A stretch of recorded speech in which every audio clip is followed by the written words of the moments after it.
nailed that recording from. And today, welcome. My name is Andres. This is the Baking Steel Test Kitchen. I got Chef Craig here, and today we are talking grilled cheese. I know it sounds simple, but we've got a few ideas that make it even better at home. For the equipment today, I'm gonna give you a quick peek here. I'm using the Baking Steel. Can you see that, Chef? The Baking Steel mini griddle. I've got my Skinny back here as a platform for my computer later. We're using a infrared IR gun, they call these, available on available on Amazon. This basically tells me the surface temperature of things that I'm cooking. Ideally great for baking steel cooking in particular, because today grilled cheese we find using butter about 300 degrees to be ideal. So I'm going to zap my griddle because preheating. It's basically at 300. And how I get there is I turn my mini griddle on high for about 5 minutes. It reaches probably just over 300, 325, 330. And then I drop the temperature back down. Kind of once it gets to a certain temperature, it's a lot easier to stay there. So blast it first, then bring it back. And that helps to keep a nice constant temperature. And if I'm using the Skinny or the bigger griddle, just use 2 burners. But to manage 1 burner, super simple. Blast it, then bring it back down. Grilled cheese, we like at 300 degrees. The reason we're using butter, and butter tends to burn when it gets too hot at like 325 to 350, burn. So we don't want to burn because temperature is critical, right? To make this thing the ultimate. So, well, IR gun. And we'll link to these maybe in a follow-up email too.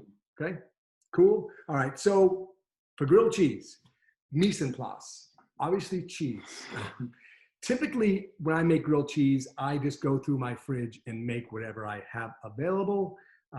If I could have my dream setup, I do a combination of slices and shredding, a little bit of both. And what we're using for slices, this is the secret cheese right here, right? The Munster. Go to your local deli, ask for some Munster cheese, anything in particular, any brands. I don't even recommend a brand. It is a really great melting cheese for grilled cheese sandwiches. We just get it sliced really super thin, you can see, boom. And then we used a whole milk mozzarella, also great for pizza, okay? And then this is another whole milk. No, this is a cheddar, right? Yeah. A cheddar, a raw white cheddar. And we're gonna grade this onto our grilled cheese. Those are the 3 cheeses that we love. It's a great combination. However, just use what you have in the fridge to kind of get the same results with the cheeses that you love, that's all. And for bread, this is a Whole Foods white sliced organic. We did not make the bread. This is just sliced cheeses. It's really nice bread, white bread for grilled cheese. My kids will devour this stuff. The nice thing about the bread is if you don't go through the whole loaf, you can freeze it. Bread freezes amazingly well. So just freeze it, pull out what you need. That way it won't go bad on you. And it's available almost, what's it take? 5 minutes to defrost a piece of bread. Super fast, okay? So good slices. And then of course, the secret ingredient, butter. Room temperature butter. This has been out overnight, so it's super soft and it's gonna be really spreadable. All right? Any questions yet before we get right into the action? To use ghee or clarified. Yeah, great idea. So the question was, can I use ghee or clarified butter? Same thing, I think, right? You can. You can buy it that way these days, or just clarify it yourself. But yeah, or avocado oil or different oils work as well. But we just find grilled cheese, traditional, got to use butter, right? Have to. Some people do use, yes, that's a great question. Some people do use mayonnaise on their, and they actually prefer the mayonnaise on their bread. Personally, not a fan, however, popular. Yes, right? All right. Let me construct the sandwich first, then we'll get into cooking it, okay? Let me just grab one more plate. There's a few schools of thought on this. We're going to go right into it. I take the butter, I literally just butter one side of the bread, okay?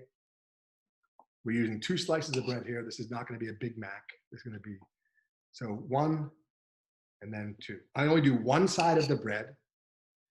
Soft butter is critical, by the way. We like to keep our butter at room temperature full time, right? It's always soft and always always spreads really nice.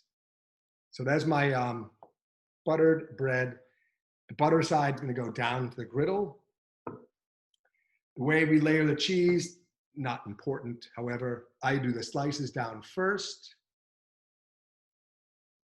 I'm using 2 slices of the Munster, 2 slices of the low moisture mozzarella, right? In fact, I might use 3. I'm gonna sandwich the Munster in, new technique, right?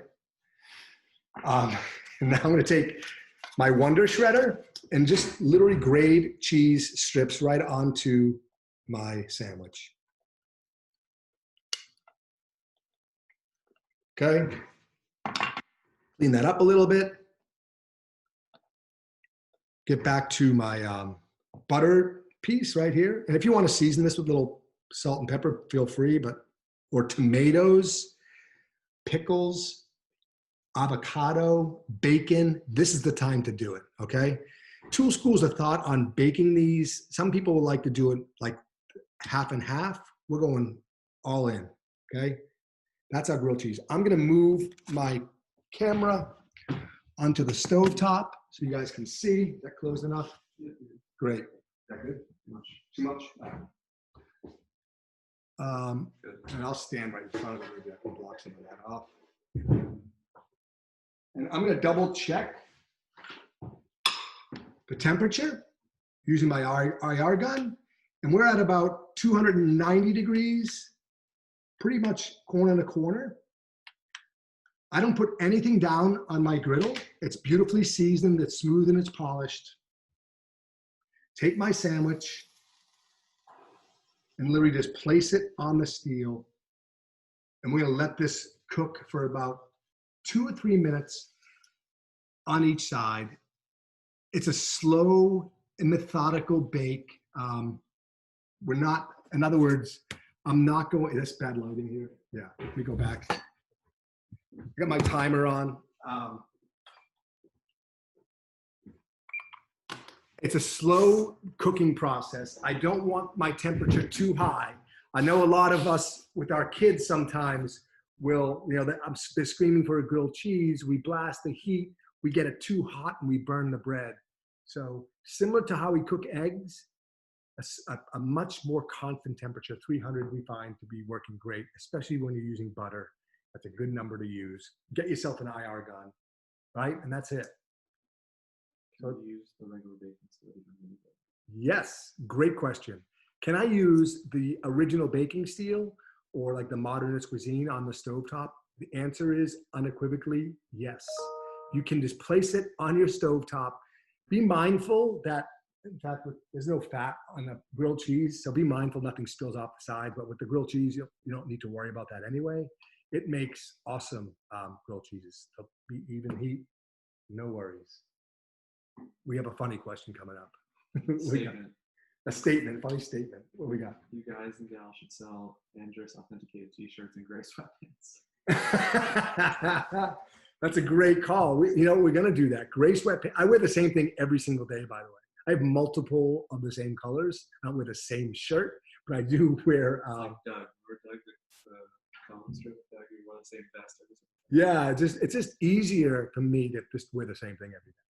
So if you see me at the hockey rink or you see me at the test kitchen restaurant, typically always wearing the same thing. It's great.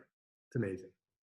Shout out to, I forget who the name of my t-shirt company is. Buck Mason. Buck Mason, these fine quality t-shirts. I'm sure the cheese grater you use, please. Back to, now, let's talk about this Wonder Shredder for a second. We actually try to sell these on our website. We try to buy some from the company, which is called It's a name, I forget. It's still around, but these modern version of these graters cost $150. Drop the mic. No kidding, right? Unbelievable. So we're not selling them yet until we can get a better deal on them for you. Go to your flea market. Go to your local flea market and look for them. That's where we got this. In Michigan, I found this at a flea market. I'm gonna check that grilled cheese. Should I bring the thing back? Yeah, let's go bring this back here quick. Back to here. You can see, let's take a peek underneath, right? I like to slide that under there, boom. We got a nice color, right? Nice brown, beautiful. Flip it over, right? And we're gonna cook this for another 2 minutes. Did anybody make tomato soup? Craig, you make tomato soup? It's coming. Apparently it's coming. Good question. Yep, let's go. Having an induction cooktop may not be as efficient. Using my stove under the baking convection setting without baked grilled cheese. A baked grilled cheese, you want to cook it inside the oven. On the steel, I guess you would still sear it. Sure, that would melt it. Induction cooktop would work fine. But an induction stovetop is fine for grilled cheese. You can put our baking steel right on top of it. The mini griddle or the original baking steel. It's magnetic, so it's going to work great. You guys can see the grilled cheese over there, cooking away. In case you're hungry. Trivia question? Trivia questions. Any other questions, you guys? We're going to be, this thing will be done in just a minute. We'll show you the slicing of it. It's really going to be amazing. Multiples, you know, the nice thing about the mini grill, I could fit 4 of those, you know, like a 4 if I'd like to. I don't have enough bodies to feed today, but you could fit multiple on them. The skinny could probably fit, 6 to 8 on there, no problem. I can feed what the world record is for eating grilled cheese in minutes. That's a great question. The world record for eating grilled cheese in 10 minutes. How many sandwiches? In 10 minutes, grilled cheese, 10 minutes. The world record would be 23? 47. Wow, 47 grilled cheeses in 10 minutes. That's incredible. White bread? Got it. Yeah. I wonder if they had any drinks in between. Had to. Dip it. Oh, in a liquid. Ooh, the French version, croque monsieur. Grilled ham and cheese on top. Oh, great question. Yeah, you could grill the ham, slide that on. Is it cheese on top of that too? Cheese on top with like hollandaise sauce and fried egg or something. It's a great starter sandwich. You can put whatever you want. Right? Yeah, totally. Let me just double check this thing here. See the cheese. Oh yeah, we're almost there. Beautiful. Let's work on a smoker. Yeah, I would put I know anybody's got grills outside, bring your steel on your grill and it's going to cook like it basically it's giving you a flat top on your grill. So you can do, you know, grilled cheeses. You can close your cover so you're getting a little more steam in there for grilled cheese too. Probably ideal. In fact, that's like a great environment for grilled cheese now that I think about it. I haven't done that personally, but yeah, that would work. Is your book in stock? Our book will be in stock this week or next week. Yes, we'll have books. In fact, we should be hearing any day now. We got a load of those coming in. So let me just grab this.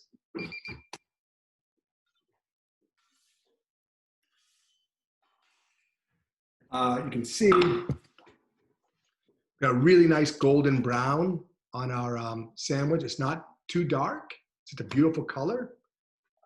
And it melted really nice, so you can cut it. I'm gonna go like this, cut it in half this way. You guys want to watch me do this? Just saw that thing closed. You got this, like, look at that cheese. You guys see that? That look amazing. So good, right? Can't wait to devour it. If I had some tomato soup, that would be ideal. We don't.